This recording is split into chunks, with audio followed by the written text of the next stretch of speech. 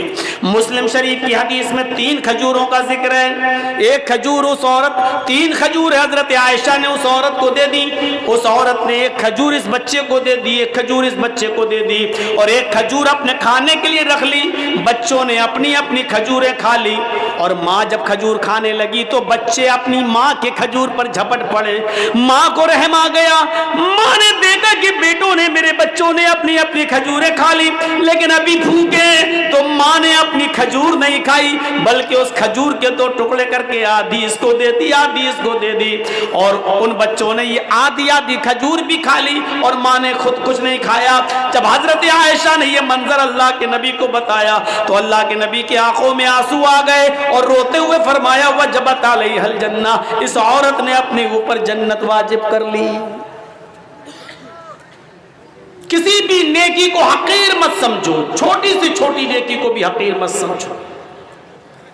حضرت ابو بکر صدیق کے دور خلافت میں قحط پڑ گیا، قحط مطلب سوکھا، لوگوں کے پاس کھانے پینے کے لیے اناج نہیں ہے، غلہ نہیں ہے، سوکھا پڑ گیا، ابو بکر کا زمانہ ہے۔ حضرت عثمان غنی رضی اللہ تعالیٰ عنہ کے پاس ملک شام سے